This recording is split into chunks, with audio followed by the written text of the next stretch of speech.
देखिए कक्षा 12 की क्लास में मैथ फर्स्ट में हम पढ़ रहे थे प्रश्नावली 6.5 के उदाहरण। इसमें कि 16 उदाहरण है, आपको लगाने 16 हैं।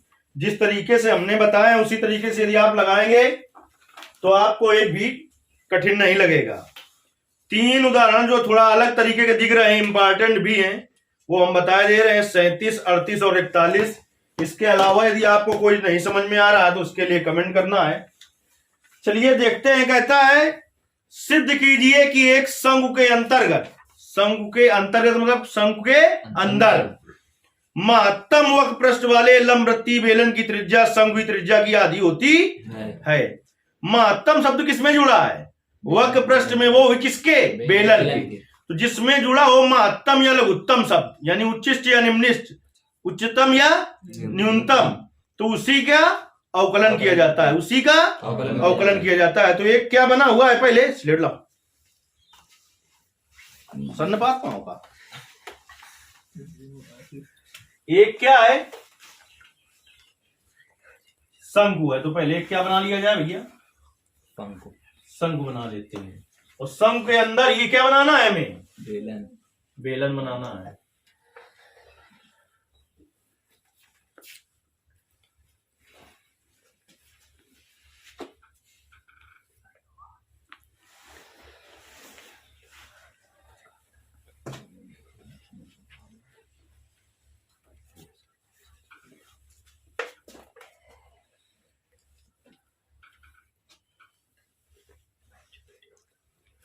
ये क्या है? यहां तक कार आया यार? जी जी जी, जो आधा चित्र दिखाया था, देखिए ABC क्या है? एक बेलन दिखाने लगा। ये क्या है? शंकु है।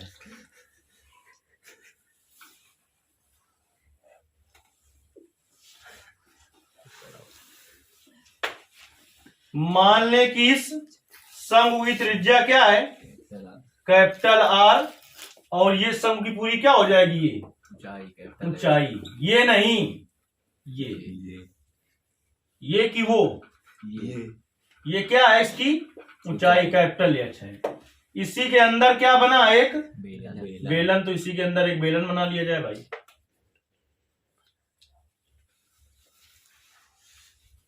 इसके अंदर क्या बना ले? एक बेलन बना ले। चलिए पकड़िए। इसके अंदर देखिए क्या बन गया? एक लंबवृत्तीय बेलन बन गया जी। तो इसको लिख दिया PQRS। इस बेलन की त्रिज्या मान ली स्मॉल r, उसकी कैपिटल R मान ली, इसकी स्मॉल r मान ली, क्योंकि ये छोटा है। ये कोई नियम नहीं होता है।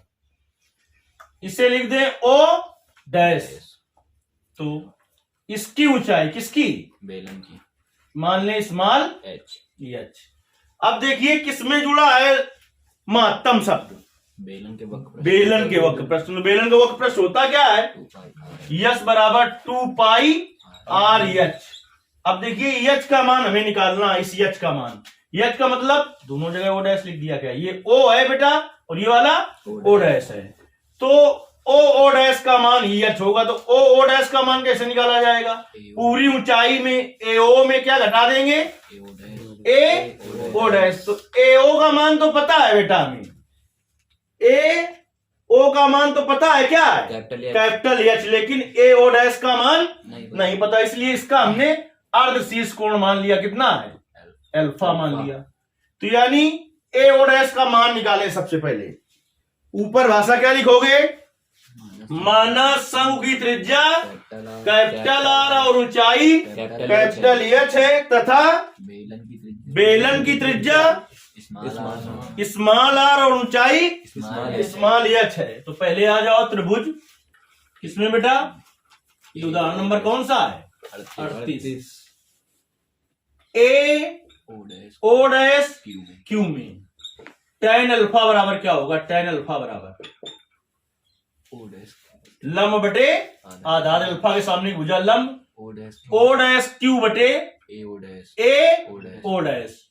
तो tan अल्फा बराबर O डैश Q का मान ये देखिए स्मॉल आर ये है, तो ये भी क्या होगी, स्मॉल आर होगी, स्मॉल आर बटे ए ओ डैश। तो ए ओ डैश बराबर क्या आ जाएगा बेटा, आर बटे tan अल्फा। तो बराबर क्या हो जाएगा, आर और 1/tan अल्फा क्या हो जाएगा, cot अल्फा। चलिए ये अब हम ज्ञात करते हैं बेलन की ऊंचाई। बेलन की ऊंचाई क्या है, बेलन की ऊंचाई कौन है, बेलन की ऊंचाई ओ ओ डैश, यानी कि स्मॉल एच बराबर A O minus A O dash. तो स्मॉल एच का मान क्या आ गया, capital H minus r cot alpha. इसको कोई समीकरण न डाले, नहीं ये फिर फाइनाइट फिर। देखिए शंकु का क्या, सॉरी शंकु का नहीं निकालना, क्या निकालना, बेलन का। तो बेलन का वक्र पृष्ठ, बेलन का वक्र पृष्ठ यस बराबर क्या होता है, 2 पाई आर एच। तो यस बराबर 2 पाई आर एच का मान रख दो, capital H minus r cot alpha. चलिए ज्यादा बार कौन है इसमें, एक स्मॉल आर है, एक कैपिटल एच है, स्मॉल आर। तो अवकलन किसके सापेक्ष किया जाएगा, आर के सापेक्ष। लेकिन अब यह अवकलन करने में थोड़ा दिक्कत होगी, तो आर का अंदर गुणा करा दो, तो H r minus r square cot alpha. अब देखिए दोनों पक्षों का कहे के आर के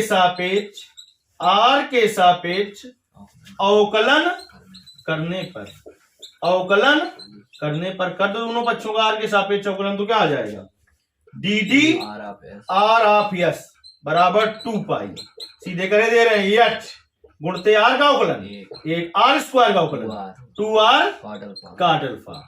कोई दिक्कत, डी एस बटे डी आर, जिसे D D R of S शुद्ध रूप में पढ़ते हैं, 2 pi H minus 2 are cot alpha. इतने में कुछ दिक्कत, पुनः दोनों पक्षों का कहे के सापेक्ष आर के सापेक्ष अवकलन करने पर। तो देखिए पुनः दोनों पक्षों का आर के सापेक्ष अवकलन करेंगे तो क्या हो जाएगा, डी स्क्वायर एस बटे डी आर स्क्वायर बराबर 2 पाई। आर के सापेक्ष अवकलन कर रहे हैं तो यह क्या हो जाएगा, 0 माइनस cot अल्फा को बाहर करेंगे, 2 आर का अवकलन क्या होगा, 2 cot अल्फा को बाहर करेंगे, आर का अवकलन क्या होगा, 1। तो इसका अवकलन क्या होगा, 2 cot अल्फा। ना समझ में आया है क्या, अभी नहीं समझ में आया, आ गया ना। तो डी स्क्वायर एस बटे डी आर स्क्वायर बराबर क्या आ गया, माइनस का 4 पाई cot अल्फा। पता तो हमें यहीं से चल गया है कि वक्र पृष्ठ कैसा है, महत्तम है, क्योंकि इसमें आर कहीं बचा ही नहीं है। लेकिन फिर भी महत्तम लिखा है क्या, क्या लिखा है, तो महत्तम का विलोम क्या होगा, तो महत्तम या लघुत्तम या निम्नतम कहे के लिए, वक्र पृष्ठ के लिए क्या करेंगे, महत्तम वक्र पृष्ठ के लिए d d S of r को कर देंगे 0। D d S of r का मान रखो क्या है, 2 पाई और capital H minus 2 are cot alpha बराबर 0। यहां से 2 पाई को उधर ले जाओ, 0 हो जाएगा, चाहे लिख दो, क्या हो गया, 2 pi does not equal to 0। तो H minus 2 are cot alpha बराबर 0। तो एच बराबर क्या आ गया, 2 आर cot अल्फा आ गया। इसी को समीकरण 1 डाल देते हैं, क्योंकि इसी की मान की जरूरत पड़ेगी वहां भाई साहब। तो यहां से स्मॉल आर का मान निकाल लो, क्या हो जाएगा, एच बाई 2 और cot अल्फा। तो ये आर बराबर क्या आ जाएगा, एच बाई 2 और 1/cot अल्फा क्या हो जाएगा, tan अल्फा। तो आर बाई 2 किसमें रखो, इस पर चेक करो द्वितीय अवकल गुणांक को। किसको चेक करोगे, द्वितीय अवकल गुणांक को चेक करो। देखिए आपका क्या आया है, एच बाई 2 है, तो लिखेंगे आर बराबर एच बाई 2 और tan अल्फा पर डी स्क्वायर एस बटे डी आर स्क्वायर बराबर क्या आ जाएगा, माइनस का 4 पाई और cot अल्फा आ जाएगा ना।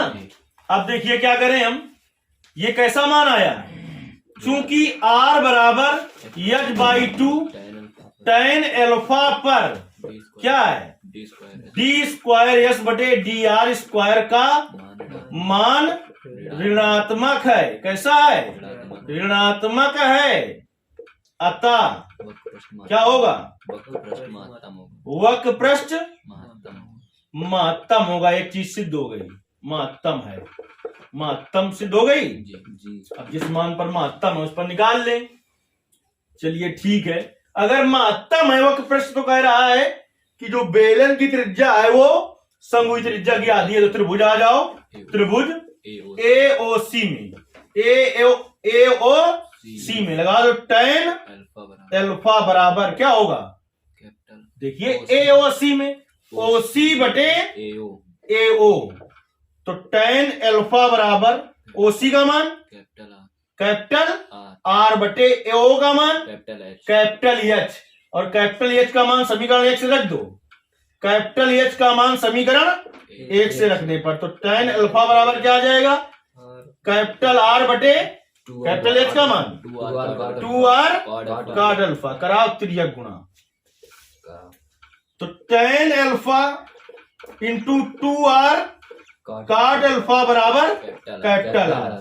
tan alpha into cot alpha का मान 1 होता है, नहीं पता तो भैया इससे कर लो, 1/cot अल्फा। tan अल्फा बोल सकते हैं 2R और कॉट अल्फा बराबर R। तो कॉट अल्फा से कॉट अल्फा कट गया, 2R बराबर क्या आ गया? Capital R। तो R बराबर क्या आ गया? स्मॉल r बराबर कैपिटल R बटे 2। यही सिद्ध करना था कि बेलन की जो त्रिज्या है वो समभुज त्रिज्या की आधी है। तो दूसरा भाग भी सिद्ध हो गया, यानी वक्र पृष्ठ कैसा होगा? इसका महत्तम होगा बेलन का, और त्रिज्या जो बेलन की होगी वो समभुज त्रिज्या की आधी होगी।